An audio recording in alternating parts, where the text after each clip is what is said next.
There was a Taoist sage, later than Lieh-Tzu. His name was Lieh-Tzu. We romanize that as L-I-E-H, Lieh. And he had a reputation for being able to ride on the wind. So light. Zhuangzi says in one place, it's easy enough to stand still. The difficulty is to walk without touching the ground.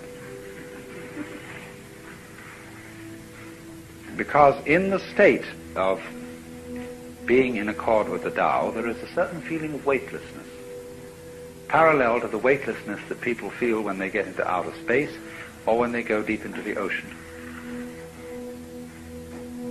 This is, of course, connected with the sensation that you're not carrying your body around. I described this morning the sensation that an expert driver has when he really is with it in a car, that the hill lifts him up and drops him down the other side, that he and the road are all one process.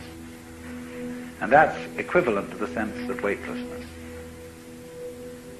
And so this is connected to, this is the inner meaning of Lieh-Tzu riding on the wind.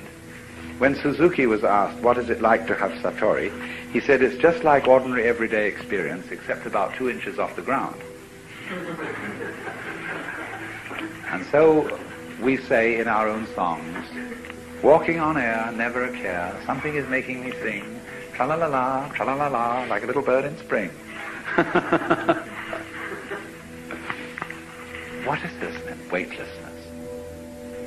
It means, of course, partly that you're not moving around in constant opposition to yourself. Most people move in constant opposition to themselves because they are afraid that if they don't oppose themselves all the time, something awful will happen. See, it's so easy to bend your arm. No problem at all. But supposing you make a fight about it, and you take these antagonistic muscles, as they're called, and fight them against each other, so that you have to bend your arm like that. See? Well, how ridiculous. But if you somehow felt that in bending your arm you might make a mistake, instead of bending it, you might hit yourself.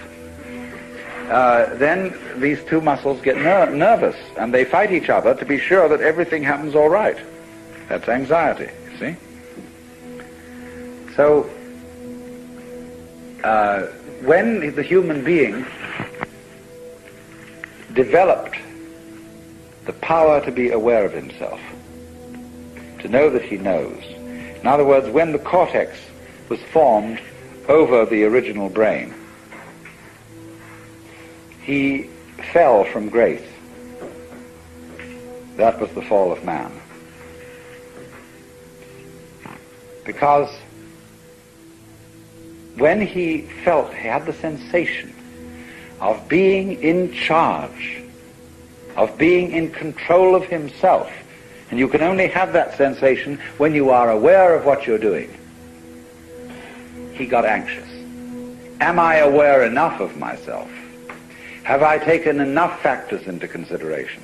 Have I done all that should be done? And then he started trembling.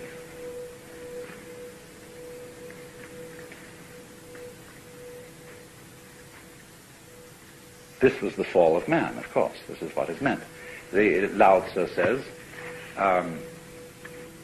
when the great Tao lost, there came duty to man and right conduct. In other words, nobody talks about how you ought to behave unless things have gone radically wrong. There wouldn't be any conception of faithful ministers of the state unless there were a lot of lousy politicians around. No one would talk about filial piety unless there were wayward sons and daughters. So there is constantly in the tradition of Taoism the idea that all moral preaching is confusion. There's a marvelous case of this in the Zhuangzi book, where there's an alleged conversation between Confucius and Lieh-Tzu. in which Lieh-Tzu asked Confucius to explain to him what is charity and duty to one's neighbor. And Confucius gives him a little sermon, on being, giving up one's self-interest and working for others.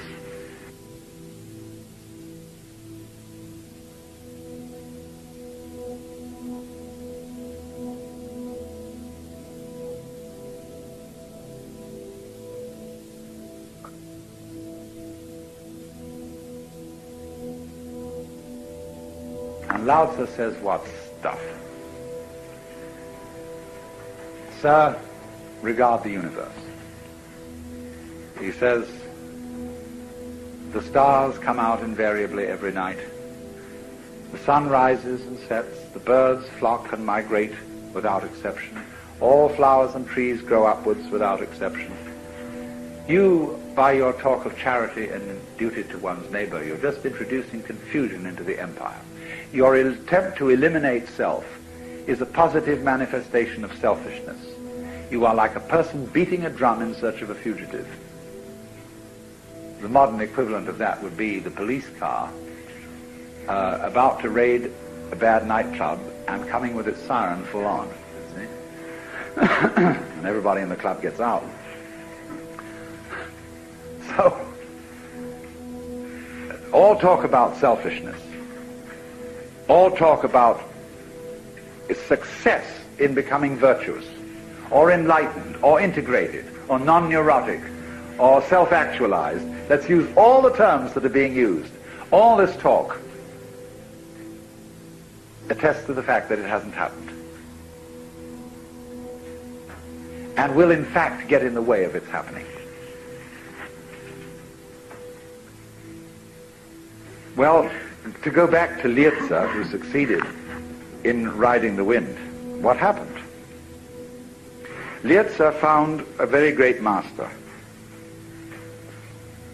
and went to study with him. And the master lived in a small hut, and Lieh-Tzu sat outside the hut. And the master paid absolutely no attention to him. This is sort of the way with Taoist masters. Because why would they want students? They have nothing to teach. So after a year sitting outside, Lieh-Tzu went away. And he just fed up with waiting so long. Then he sort of got regretful about this and thought he really should make a try. So he went back to the master, who said, why this ceaseless coming and going?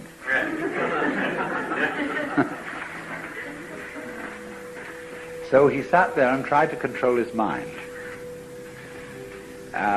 in such a way that he would not think of the differences between gain and loss.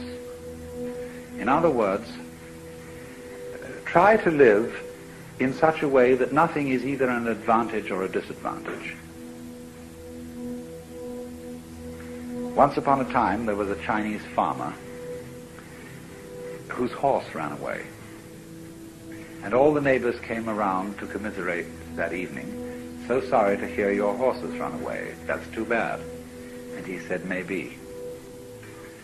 The next day the horse came back, bringing 7 wild horses with it. And everybody came around in the evening and said, oh, isn't that lucky?